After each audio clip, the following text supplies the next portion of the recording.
es el doctor Álvaro Román Márquez, presidente del Consejo de la Judicatura. Doctor, muchas gracias por atender esta invitación.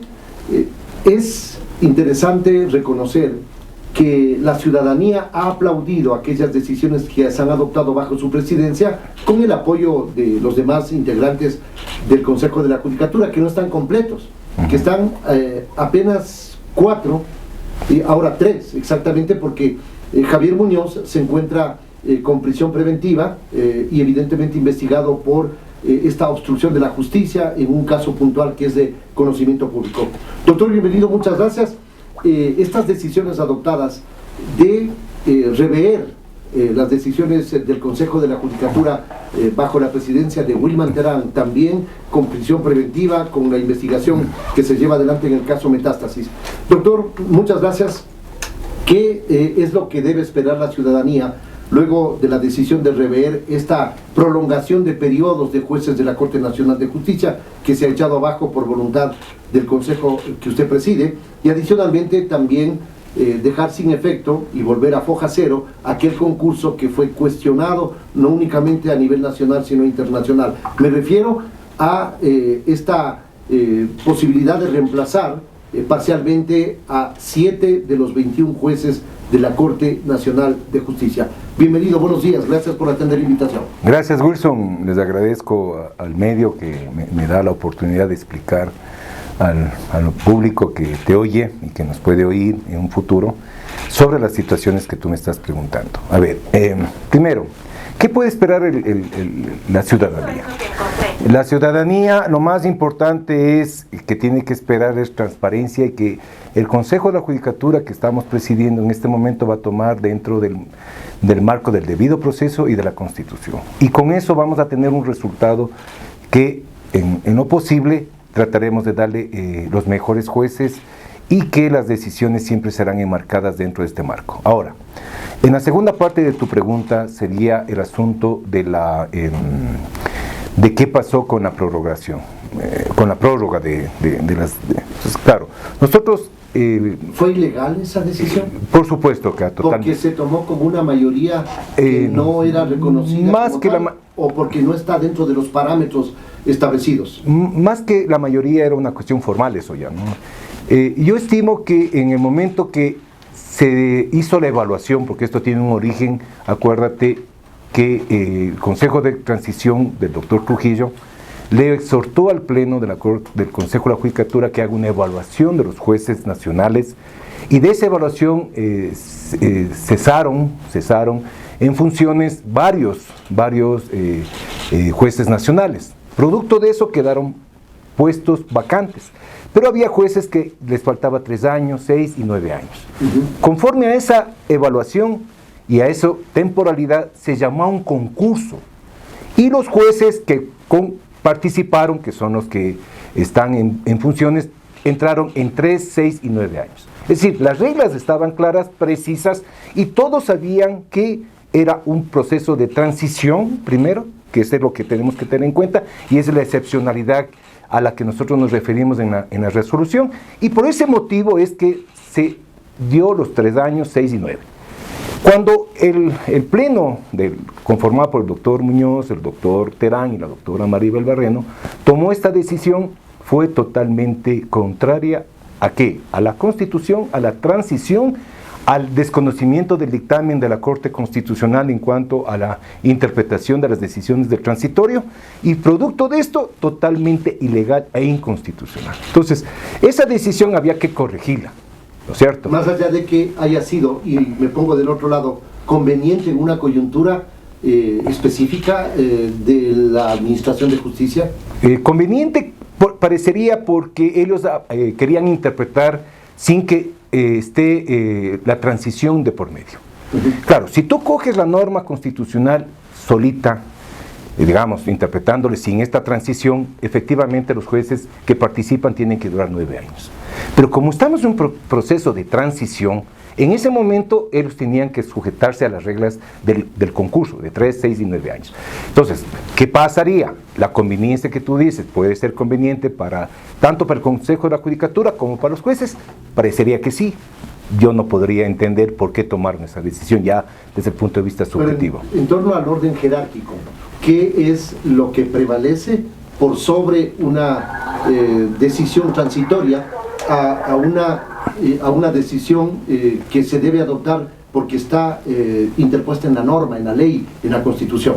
Es que verás, acuérdate que la Corte Constitucional dio un dictamen interpretativo y le dio a las decisiones del Consejo de Transición como que fueran normas constitucionales. Entonces, en esa categoría. En esa categoría. Perfecto. Entonces, cuando, a eso quería llegar. Claro, cuando tú desconoces un dictamen de la Corte Constitucional, porque por ejemplo, fue en mi caso, ya en mi caso personal, el desconocer el dictamen que tiene, el dictamen interpretativo tiene rango de constitucionalidad, del bloque de constitucionalidad, entonces tú no puedes estar diciendo que está bajo la Constitución. Por ese motivo, reconociendo la transición, nosotros así hicimos la interpretación y por lo tanto nuestro marco es la excepcionalidad. Decíamos, sí, efectivamente, el argumento es 179, la Constitución habla de los 9 años, deberían quedarse 9 años. Esa era la interpretación desde la conveniencia. Por eso quería forzar una respuesta suya, porque habrá muchos argumentos que sostendrán que la Constitución está por sobre cualquier otro tipo de norma o resolución. Así es, pero hay esta paridad, claro, y que tenemos estas normas del proceso de transición que le dieron igualdad a la norma constitucional. Y ahí entra la transición.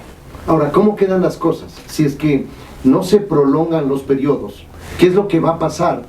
¿Quiénes van a ejercer? Porque en algunos casos no hay con jueces. Bueno, no, a ver, los jueces tienen que terminar su periodo el 3 de febrero. Así es decir, porque ellos son jueces de periodo fijo. Entonces, ellos ya les llegó la acción de personal explicándoles que el 3 de febrero ellos cesan ya en funciones. Entonces, es claro. La propia ley... ¿Cuántos jueces están en esa decisión? 4, ¿no es cierto? Perfecto. 4. Eran 6. A los que se les prolongó el periodo. Sí, pero son 4 titulares. Ya. Entonces son el doctor Byron Guillén, el doctor Walter Macías, el doctor Rivera y el doctor Racines, ¿no? Ellos son los 4 titulares. Entonces, los 3 primeros son de la sala penal, pero ellos van a ser reemplazados, la propia ley prevé, por con jueces titulares de la sala penal, que serían... Sí existen. Claro que existen, el doctor Hacho, el doctor Rojas y la doctora Caicedo. Lo que no pueden hacer es participar en la elección del nuevo presidente de la Corte Nacional de Justicia, para que la gente entienda, porque habla de titulares, ¿no es cierto? Claro, entonces, ¿pero qué hizo la Corte Nacional? La decisión de la Corte Nacional, lo que tuve conocimiento la otra semana, adelantó para que participen 15, porque claro, la ley dice que tienen que tener mínimo 12. Entonces quedarían sin 12 de 21, que son la totalidad de magistrados de la Corte Nacional de Justicia. Así es, justamente quedarían sin la numérica para poder tomar la decisión. Entonces ahí también hay un vacío que la propia Corte tiene que solucionarle, porque no saben si será el más antiguo o puede prorrogarse el doctor Saquicela, que también la elección de él es de un periodo fijo, él no puede prorrogarse. ¿Cuándo termina Iván Saquicela? Desconozco, no tengo la fecha. Él no termina en los próximos días. Creo que él termina el 5 de febrero. El 5. Sí, él termina su periodo, tanto el presidente titular como la presidenta subrogante, terminan el 5 de febrero. El periodo, que no quiere decir que terminan de ser jueces, como juez. Claro, solo como quedan como dignidad. La dignidad. Entonces, para que la gente entienda. Claro, entonces en ese momento solo terminan su dignidad como presidente y presidenta subrogante. Entonces, ahí la ley no existe una norma que explique qué puede suceder ante esa circunstancia, ¿no? Porque claro, no es un caso también otra vez subgéneres, es un caso que no ha sucedido, que no tengan los jueces completos en el pleno, ¿no? El concurso, como también se lo declaró la nulidad, no pudo lograr llenar esas vacantes para que lleguen a los 21 jueces titulares. Ahora, en la otra resolución, que quizá es de igual o más trascendencia, que es el echar abajo, pongámoslo con esas palabras, el concurso que fue cuestionado a nivel nacional e internacional, desde dentro de casa, desde fuera de casa, me refiero al Consejo de la Judicatura. ¿Esto bajo qué sustentación? Más allá de los elementos que pongo rápidamente en este contexto, doctor Román. A ver, nosotros cuando hicimos el estudio, las áreas técnicas y bajo la dirección de los vocales que participamos en el pleno, se fue visibilizando problemas en cada una de las fases, Wilson. Entonces, por ejemplo, había problemas desde la convocatoria. Entonces había en la convocatoria, en la postulación, en la de méritos, en la prueba de confianza, y claro, ya no llegaron a la teórica porque ya no hubo esa fase. Pero en todas esas fases se encontraron anomalías insalvables. ¿Para qué? Para poder declarar. Por ejemplo, un ejemplo. La directora de Talento Humano nos dice: lo más básico que podía tener un concurso es el perfil del juez que necesitamos. Para de ahí generar ¿qué? Todo lo que es el perfilamiento del juez, primero. Segundo, en el momento que hace la convocatoria existe un llamamiento a ¿qué? Primero a 7 jueces, después a 10, se bajaron y terminaron no sabiendo cuántos jueces iban a elegir. Porque hubo la prórroga, se bajaron los de la prórroga. Entonces, es decir, ahí ya había otro problema, ¿ya? En el problema de los méritos, hubieron problemas en la postulación. Hubieron 5 postulantes o 4 postulantes que ingresaron la documentación fuera del término de la computadora que les cerró el proceso. Ellos entraron 8, 4 minutos, 3 minutos, 2 minutos después. Esto, por ejemplo, no era admisible. Pero ahí se encontró que el director general había, posiblemente, no, esa es la precisión que todavía tengo que hacerla, forzado, digamos, parece que medio autorizó, pero lograron pasar esos 4 y esos 4 entraron en el concurso. Pero no debió haber pasado. Entonces, ese fue un problema ya. Entonces ahí es uno de los elementos insanables. El otro problema es que nos explicaban, por ejemplo, en la postulación, y esa fue la crítica de los observadores, que no subieron las hojas de vida para ser revisadas por los ciudadanos para que se hagan control social. Es decir, ahí viene la transparencia del concurso. Tanto de parte del Consejo de la Judicatura, que no suben las hojas de vida, la petición de información tampoco, el Consejo les entregó a los ciudadanos. Además, la comisión observadora del concurso, que fue designada por el Consejo de Participación Ciudadana, jamás hizo una evaluación o jamás presentó informes. Yo averiguaba a una de las consejeras del Consejo de Participación Ciudadana, la Michelle Calvache, y ella me manifestó que no existía dentro del Consejo de Participación Ciudadana ningún informe. Es decir, teníamos una comisión solo de nombre y no hacía su trabajo. Acuérdate que la Comisión Ciudadana hace este control por parte de la ciudadanía, que va observando permanentemente el concurso para poder presentar observaciones y presentar estas situaciones. Apareció ahí una comisión de derechos humanos, pero después se enteraron que era una comisión que tenía mucha relación con, no sé, con alguien del Consejo de la Judicatura. Entonces, todas estas cuestiones fueron observadas por los observadores internacionales. Sumando, y claro, lo que desbordó ya es la cuestión de la prueba de confianza, que en el reglamento decía una, llamaron a 2, y después, claro, tuvimos 2 acciones de protección que suspendieron el proceso, y en ese momento nosotros aprovechamos a hacer el estudio para declarar la nulidad del concurso. Sí, nos duele porque se desperdician recursos, hubieron situaciones, pero creo que era más responsable hacer la decisión de declarar para proponer un nuevo concurso con mayor transparencia, mayor debido proceso, mayor normativa para que los ciudadanos, abogados... ¿Cuándo sucederá la convocatoria de este nuevo concurso, doctor? Estamos trabajando, de acuerdo a las áreas técnicas, puede ser en 3 o 4 semanas ya lanzarle nuevamente al concurso. ¿En 3 o 4 semanas? Sí, más o menos. ¿Será bajo su presidencia? Porque entiendo yo que tardará mucho luego de la elección del nuevo presidente de la Corte, que a lo mejor esté direccionada para una reelección de Iván Saquicela, que así se reporta, para que envíe una terna, o es el doctor Swing el favorecido. No se sabe, ¿no? El problema es que necesita 12 votos. Exactamente. Y hay 3 candidatos. Divídele los 15 para 3, nadie va a tener los 12. Matemáticamente es imposible, pero ahí en ese escenario, ¿qué sucedería? De acuerdo a lo legal. De acuerdo a lo legal, yo sé que le voy a meter en camisa de 11 varas porque está opinando sobre una instancia de... A ver, la ley dice que tienen que tener 12. Y ahí viene lo que yo te decía, hay una laguna en que no soluciona el problema.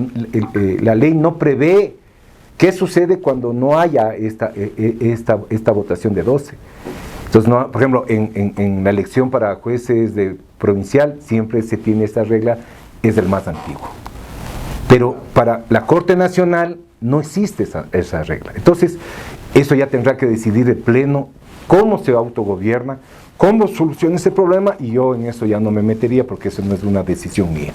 Entonces yo no te sabría. Y ahí viene la consecuencia. ¿Qué pasaría? Porque acuérdate que también te dije que el presidente de la Nacional termina su periodo fijo y él termina el 5. Entonces, la Corte no puede quedar sin presidente. Los jueces tendrían que solucionar quién es el presidente. Como no van ojalá lleguen a ponerse de acuerdo y haya una mayoría de 12 para que puedan tener presidente, ¿no? Y ojalá renuncien a su interés personal, lo que sea, y vean que es por el país, ¿no? Yo les llamo a la reflexión a los jueces nacionales que hagan lo posible de ponerse de acuerdo y ojalá lo logren, ¿no? Y creo que sería muy sano para el país y que no tengamos una Corte Nacional en conflicto, que el país no necesita en este momento tener instituciones en conflicto. Ahora, están como candidatos o precandidatos la doctora Daniela Camacho, el doctor José Swing y por la reelección Iván Saquicela. Esos son los tres visibles que se conocen públicamente, ¿no? Sí, eso tendrían que ojalá conversen y se pongan de acuerdo y ver a quién de los tres o quién fuera de estos tres se lo puede elegir como el candidato de conciliación, ¿no? Le quiero preguntar ahora sobre el tema de seguridad y integridad de los operadores de justicia, en atención a este último evento que sucedió del acribillamiento del fiscal del Guayas, César Suárez, que llevaba a cabo una serie de investigaciones bastante delicadas. Se ha puesto nuevamente en el tapete del análisis esta, digamos, necesidad de que los jueces y los magistrados, además de operadores de justicia, tengan seguridad. ¿Qué es lo que reflexiona usted? La denuncia del operador de justicia, ¿no? Es decir, el operador de justicia tiene que dar la alerta, ¿no? Da la alerta para que... Tienen que solicitar. Claro, es decir... Más allá de que esté manejando casos importantes, graves, claro, de narcotráfico, Claro, el protocolo exige eso. Entonces ahí, perfecto. Claro, el protocolo exige que el ciudadano que está trabajando en la función judicial, que tiene esta alerta, que él percibe que le pueden estar en peligro, entonces, claro, él podría en ese momento decir, vea, hágame el favor. Ya. La otra alternativa, justamente la que tú dices, si yo estoy trabajando casos delicados, casos que tengan, podría solicitar, ¿por qué? Claro, porque ahí viene cómo se activa el protocolo. Se manda a la Dirección de Protección, ¿no?, de la Policía Nacional, y ellos son los que acuden, te hacen una entrevista y ven cuál es tu nivel de riesgo, bajo, medio y alto. Entonces, bajo esos tres niveles, ellos consideran ponerte custodia, y dependiendo de eso la custodia tiene que estar permanentemente contigo. ¿Qué pasa si es que el funcionario se muestra renuente a recibir esa custodia y esa seguridad? Le pregunto porque puede haber el caso que diga, ¿sabe qué? Yo no quiero que me estén vigilando porque voy a hacer, no sé, alguna situación que quiero mantener en privado. Claro, el problema es ese, ¿no? Y eso es lo que me está pasando a mí, güey. Yo quiero que me dejen vivir en paz, pero no puede, porque usted está ocupando un cargo de alta representación. El problema es que uno no... Lo que comienzan a hacerte explicar y poner en conciencia los custodios, la gente que te da vigilancia, justamente es, vea, doctor, no es por usted, es el cargo. Entonces, y en el caso serían acá los fiscales y los jueces, por ejemplo, los jueces de corrupción, los jueces de organización criminal que están elegidos, ellos tienen protección permanente, ¿verdad? ¿Y cuál es el asunto? Ellos tienen que colaborar y tener conciencia de que esa seguridad es para ellos, y justamente está la policía para proteger a esas personas. Entonces, y ahí uno tiene que ceder, ¿no? Esa privacidad, la intimidad no, pero la privacidad sí. La privacidad tienes que romper un poco, porque claro, tú tienes que manejarte dentro de estos ámbitos que no puedes dejar de lado. Entonces, eso es lo negativo de la función pública y de altos cargos, ¿no? Claro, sí, y además toma en cuenta que se me aumenta un criterio que no me había dado cuenta yo en el asunto, que que ahorita estoy también participando en el Consejo de Seguridad, ¿no? Y eso aumenta. Porque es parte claro, del COSEPE, del Consejo de Seguridad. No soy un miembro nato, pero el presidente me tiene el honor de convocarme como miembro, entonces esto también he acudido a 3 o 4 sesiones y eso hace que me explicaban también que sube el nivel. Entonces volvamos al tema, a fiscales y a jueces. Entonces, ¿qué pasa? Ahí vendría que los fiscales deberían, si tienen estos casos delicados, deben dar la alerta para que la policía comience a evaluar. Deben informar. Claro, y yo lo que entiendo... ¿Pero a quién comunican? ¿Al Consejo de la Judicatura? ¿Le dice, señor presidente o señores consejeros? No, normalmente... Tengo casos que queman y que ameritan... al Consejo, bueno, el protocolo ya le manda, hay una persona de la policía que es nuestra coordinadora y coordina con las autoridades de la policía para que pueda ser de mayor fluidez, ¿no? Este asunto. Por ejemplo, ustedes ven el Complejo Norte, ya pudimos lograr... Está vallado en la Fiscalía, por ejemplo. Bueno, es que la fiscal... es un objetivo... Claro, la fiscal tiene un riesgo alto, ¿no? Entonces, mucho más alto que usted y que algunos otros funcionarios. Yo no tengo casi nada, ¿no? Por ejemplo, velo al director del SNAI, al presidente de la República y a la fiscal general, ellos tienen realmente niveles muy altos, ¿no? Entonces ellos sí están en riesgos permanentes su vida y de su familia, y eso hace que preocupe. Y claro, nosotros como Consejo de la Judicatura tenemos la preocupación siempre de la vida de los operadores. Por eso, en el momento que se produjo, el 9 de diciembre, el director general dispuso que se hagan audiencias telemáticas. La dificultad ahí hay, a veces, se puede decir, en ciertas audiencias sí impide la cuestión de la inmediación, ¿no? Que esa es una crítica. Por ejemplo, la audiencia de juicio, ¿no? Tanto en la parte civil como en la parte penal tenemos esa parte, pero están destinados las telemáticas. Entonces, ante la preocupación de la señora fiscal general, nosotros habíamos dispuesto aquello. Se reforzó nuevamente en Guayas para que en Guayas se siga en virtualidad, pero claro, va evaluado siempre desde el director provincial, ¿no? El director provincial es el que está más cercano a la provincia y él tiene que evaluar sobre esa situación, porque nosotros en Quito estamos un poco lejanos, nos llega mensajes, todo, pero quien es el que debería evaluar eso es el director provincial en cada provincia. Doctor, le pregunto, ¿y a costa de quién debe ser estos eventos de seguridad que brindan a los operadores? La policía. Porque el señor exministro Juan Zapata, antes de dejar el cargo, en el gobierno pasado, entiendo yo que emitió, no sé si a través de un acuerdo ministerial, un instructivo en el sentido de que el funcionario o la dependencia a la cual presta sus servicios del funcionario debe correr con los gastos de las personas que le brindan la seguridad. Desconozco eso, pero tendría que averiguarlo, Wilson. No tengo clara esa discusión.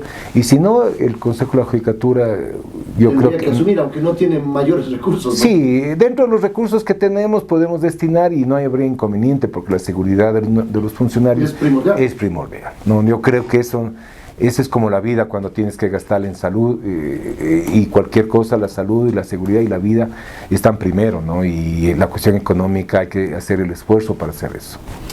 La pregunta es, ¿por qué de 5 están funcionando con 3?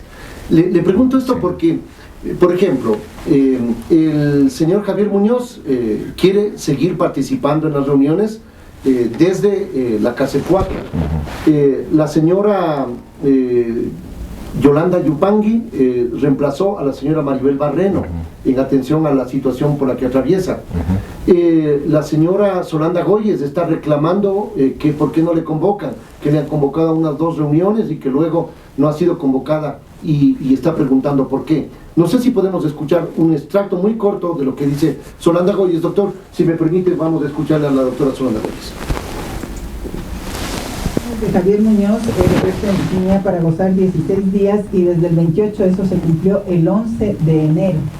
Pero hasta el 11 de enero a mí se me había convocado y estaba, como digo, asistiendo como vocal, pero también trabajando, haciendo las actividades de vocal, entre esas haciendo los análisis del concurso, y aporté obviamente para la reflexión y la identificación de los puntos que habían sido muy cuestionables y que no se habían sujetado a la normativa vigente de ese concurso y que ameritaba declarar la nulidad. Pero desde el día viernes anterior, que llevábamos 12, el lunes 15, 16, 17 y 18 hasta el día de ayer, no ha sido convocada. No fui convocada. ¿Y a quién se le está convocando? Le pregunto, doctor, ¿por qué razón no se le convoca si es que el señor Javier Muñoz está en una situación que es de conocimiento público, prisión preventiva, y evidentemente terminó su periodo de vacaciones? ¿O es que la solicitud de adelantar vacaciones ha sido reveída? Porque entiendo yo que fue negada. Fue negada. A ver, la cuestión del vocal Javier Muñoz, ¿no? Del abogado Javier Muñoz, es que está implicado en este asunto penal y tiene una orden de la justicia. Claro, y tiene una orden de prisión, y esa se hizo efectiva. No recuerdo la fecha exactamente, creo que 28. Hace pocos días. Sí, el 28, y desde ahí él hizo una solicitud de vacaciones. Entonces, se analizó y, claro, todo va en contra de la ética, pero legalmente, de acuerdo a los análisis, el derecho a vacacionar, efectivamente, es un derecho, claro. Sí es un derecho, ¿no? Puede no gustarnos. En una coyuntura como la que está... Claro, no gustarnos, pero claro, hay cosas que no hay cómo reverlas o decirlas porque son derechos. Acabó su periodo y de ahí vino la solicitud y se le negó, ¿no? Y ahí entramos en una situación en la que estamos analizando, no es que no lo queremos convocarle a la vocal suplente, no es que no queremos, estamos analizando para que exista un debido proceso. Es decir, llevémonos de este asunto. Yo dirijo el Consejo y lo que siempre propongo es que todas las decisiones sean dentro del debido proceso, porque así la Constitución... Enmarcadas en lo legal. Claro, la Constitución nos establece el procedimiento del debido proceso, tanto amplio como procedimental. Entonces, bajo las decisiones se toman siempre con transparencia, prudente, con el fundamento constitucional y fundamento legal, para poder entender por qué debe o no debe una persona asumir o no asumir el cargo. Entonces, la situación que estamos enfrentando es que el Consejo estamos estudiando el asunto. No es que no estamos, es arbitrario de mi parte o está eludiendo mi responsabilidad. No. Más que todo, lo que yo siempre pretendo enmarcarme en la Constitución. Y claro, la crítica es, o digamos la situación crítica es justamente en determinar el alcance que dice ausencia o impedimento y la sustitución. Entonces, ese es lo que estamos enmarcándonos del Consejo para poder determinar efectivamente sobre la situación jurídica de la vocal suplente Goiz, ¿no? Entonces, nosotros cuando tengamos una decisión, la haremos conocer con toda la meditación, con toda la prudencia. Acuérdate cómo yo, por ejemplo, para la cuestión de la prórroga, claro, la gente quería que yo lo haga al otro día. No, la decisión hay que ser pensante, hay que tener fundamentos, hay que llegar al libre. Nos demoramos 3 semanas en esa decisión, por ejemplo. En la decisión de la nulidad nos demoramos casi igual tiempo, 3 semanas, 4 semanas. Es decir, yo, no es que sea, no porque apresuremos las cosas, cuando yo digo, como dicen las abuelitas, cuando tú haces apresurado, todo sale mal, ¿no es cierto? Y en la vida, a la loca. Entonces, claro, y cuando tú comienzas a ver que hay desesperación, angustia, a veces te comienzan a decir, entonces yo lo que digo es, yo no puedo trabajar bajo presión, o que me presionen. Bajo presión puedo trabajar, pero que me presionen para tomar una decisión acelerada, no. Yo tengo que meditar y tiene que ser fundamentada y jurídica. Cuando yo tome la decisión jurídica, el Pleno va a tener claro, es decir, todos estamos poniendo, porque es una decisión del Pleno, no es personal mía. Entonces, el Pleno es el que estamos discutiendo con los asesores, con los directores, y estamos queriendo llegar a esa decisión. Y lo que le digo es, será poco tiempo que la doctora entrará. Y ahí viene otra circunstancia. El abogado Muñoz tiene un asunto que es un caso sui generis, ¿verdad? Porque no es igual que Wilman Terán renunció. Él renunció, claro. El caso de Maribel y de Juan José tiene un llamamiento a juicio que el código resuelve claramente. Eso está claro. Claro. ¿Y hay llamados a juicio? Quedan inhabilitados y hay la remoción. Así es. Es decir, está claro. Pero en este caso... Pero en este caso no hay una regla clara, porque las palabras son ambiguas, y esas ambigüedades tenemos que darle el alcance correcto para ver si tenemos o no competencia de hacerlo o no hacerlo. Pero ¿quién tiene que interpretar aquello? O sea, porque Eso no estamos buscando, Wilson. Perfecto.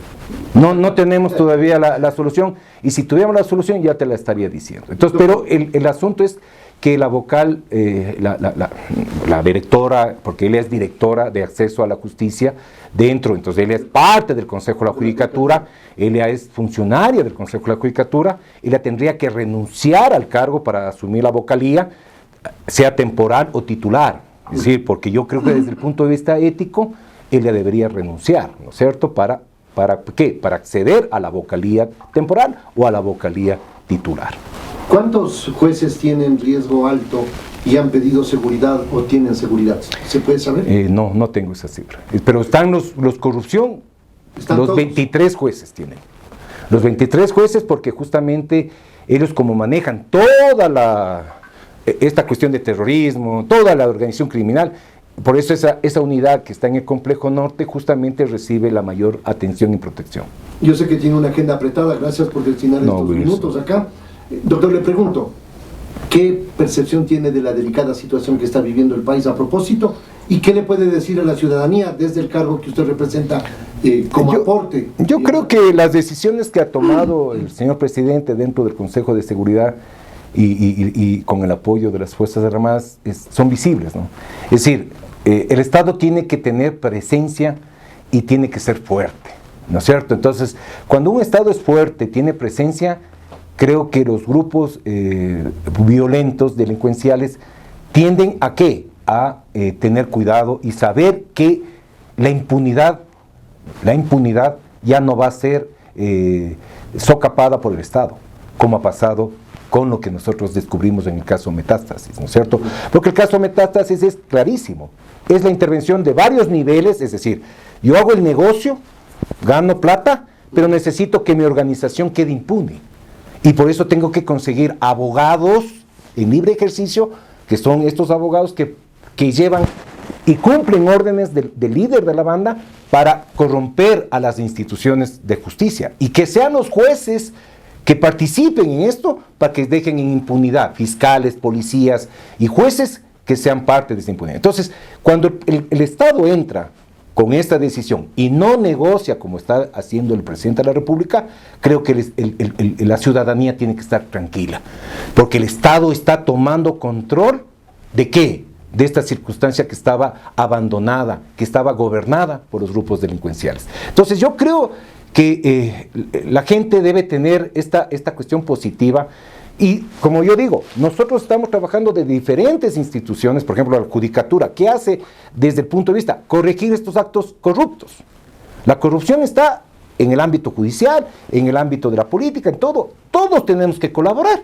¿Para qué? Para darle fuerza a las decisiones que está tomando el presidente de la República. Doctor, sanear el Consejo de la Judicatura que está inmiscuido en este gran caso Metástasis con corrupción que ha imbricado en algunas entidades del Estado, ¿ese es un objetivo que usted se ha planteado? Yo creo que los vocales y fundamentalmente quien habla, estamos en esa misión. Y tiene que estar justamente la ciudadanía, tener la confianza que todas las decisiones que vamos a tomar siempre van a ser enmarcadas en la Constitución y sin intervención política y peor de corrupción. Doctor, muchas gracias por atender esta invitación. Y creo que el Consejo de la Judicatura está en buenas manos porque usted tiene la formación académica y la tradición en cuanto al ejercicio de la función como abogado de la República, como doctor en jurisprudencia. Muchas gracias. Gracias, Wilson, por su palabra.